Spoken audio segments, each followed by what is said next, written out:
जय श्री राम, वंदे मातरम। जो अभी हमारे यहाँ विंटर सेशन चल रही थी, मैंने बार बार समझाया है सभी को, उसमें किसी को समझ में नहीं आता है। लेकिन अब ये है कि भारत बन जाएगा इस्लामी मुल्क। हम भी सरकार के एक मिशन का एक हिस्सा हैं। सरकार के मिशन के हिस्से में जो मैं गया था सीक्रेट मिशन पर, जैसे इन लोगों के यहाँ मस्जिद या मदरसा होता है, वहाँ हथियार की बहुत ज़्यादा सप्लाई होती है। और दूसरी बात यह है कि यहाँ पर मदरसे और मस्जिदों में ये होता है कि काफिरों के लिए, हिंदुओं के लिए, या यहाँ पर जो भी सेकुलर हिंदू लोग हैं, उनके कत्लेआम करने के लिए वहाँ जमात लगती है। जैसे शुक्रवार को मैं गया था एक मस्जिद में, टोपी पहन करके, और बड़े भाई का कुर्ता और छोटे भाई का पैजामा पहन के मैं गया था। सिर्फ एक हमें रोल करना था। मैं गया वहाँ पर, और जैसे वो लोग एक्टिंग कर रहे थे वैसे मैंने किया। जमात बैठी, क्योंकि मस्जिदों में अगर जानते हैं मुसलमान हैं तो मनाही नहीं होती है, हिंदुओं का प्रवेश वहाँ पे वर्जित होता है, मतलब हिंदू वहाँ पे प्रवेश नहीं कर सकता है। तो इसलिए मेरे को यह रूप धारण करना पड़ा, और वह रूप मैंने जो धारण किया तो जा करके स्टिंग ऑपरेशन किया मैंने, जिससे यह पता चला कि हिंदुओं के लिए और जो सेकुलर यहाँ पर लोग हैं उनके लिए बहुत बड़ा खेला चल रहा है। और इनका सर तन से जुदा, और ये इनका यह भूमि नहीं है। यह जो भूमि है ये दारुल हरम का है। दारुल हरम का मतलब ये होता है युद्ध का घर।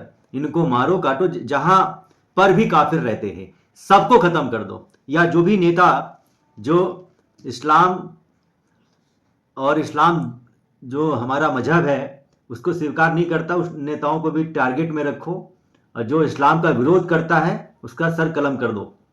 जिसमें नंबर 1 पे हैं मोदी जी और योगी जी। और जो भी और हिंदू हित की बात करते हैं, कुछ और लीडर्स का नाम सामने आया। तो ये जो अभी विंटर सेशन चल रहा था, शीतकालीन सत्र चल रहा था, तो ये हुआ कि बिल पेश होंगे, लेकिन बिल पेश नहीं होंगे। यह जो फंडिंग आ रही है ना 57 मुल्कों से, खाड़ी देशों से, इस्लाम के प्रचार प्रसार के लिए, इन नेताओं को भी आ रही है फंडिंग। में इन्हीं नेताओं के वजह से जो है आवंटन होता है इन जिहादियों के लिए।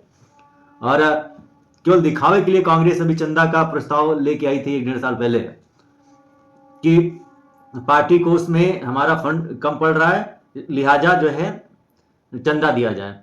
और हिंदू ही बेवकूफ है, हिंदू ही उनको चंदा दिया करता है।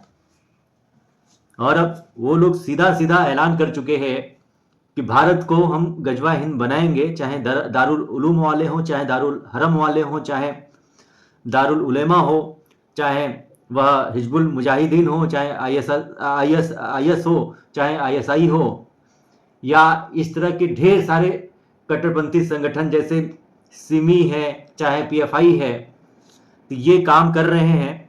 और यहाँ के जो बच्चे, यहाँ के जो मुसलमान के बच्चे हैं, उन लोगों के अंदर कट्टरपंथी पूरी तरह से भर दी गई है, और अब जहर पूरा भर दिया गया दीनी तालीम के नाम पर।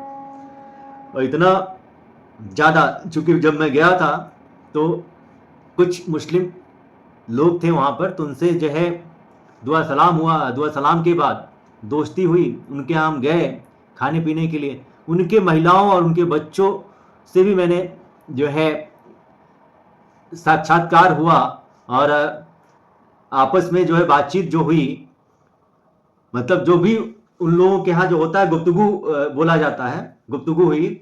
और हम लोग जो भी गुफ्तगू कर रहे थे उससे ये पता चला कि ये बच्चे भी बहुत कट्टर हैं। ये परिवार में नहीं, मैं कई परिवारों में गया, तो ये बहुत मतलब घातक चीज है। और इसके वजह से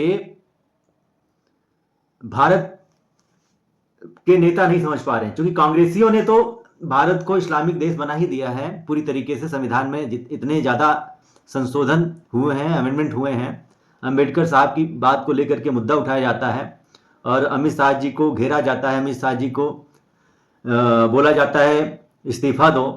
चूंकि आपने गलत बयानबाजी करी है, 12 सेकंड का और 19 सेकंड का वीडियो जो एडिट करके डाला गया, उनका पूरा भाषण नहीं सुना गया, बल्कि वो कह रहे थे कि पूरा भाषण सुनिए, पूरी बात सुनिए, तब जो है इस पे बयानबाजी करिए।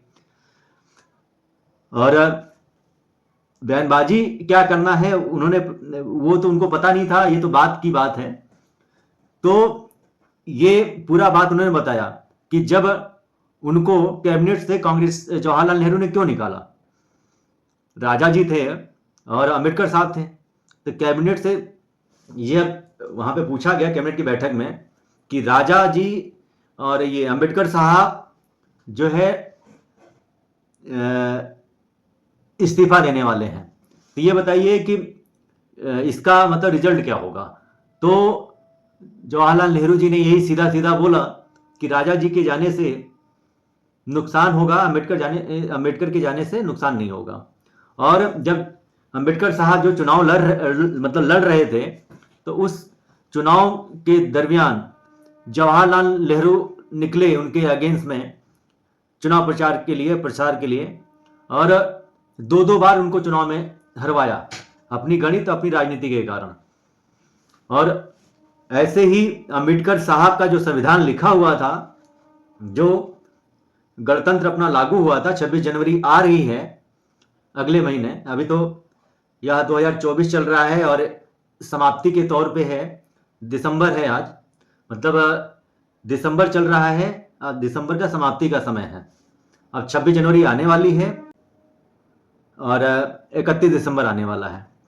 तो वह ये बताने की चीज है, मैकाले जो था, जो किया सो किया, मुगलों को भगाया, मुगल यहाँ पे राज कर रहे थे, सब कुछ कर रहे थे, अंग्रेजों ने कुछ तो किया, अंग्रेजों ने ये इस्लामीकरण पूरा बन गया होता, तलवार के डर पे सलवार उतार रहे थे या माइग्रेशन कर रहे थे, रिप्रोडक्शन कर रहे थे, लेकिन वही चीजें अभी भी यहाँ पर लागू है। महाघटिया कानून, जो महाघटिया संविधान है, यह इसने 1950 के बाद और 2013 तक का संविधान में इन लोगों ने पूरी तरीके से इस्लामीकरण का बीज बो दिया। तो यह पूरी तरीके से घातक है और भारत बन जाएगा इस्लामिक मुल्क। कोई भी नेता आपको बचाने नहीं आएगा, सिर्फ एक अच्छा कानूनी आपको बचा सकता है और कोई नहीं बचा सकता है।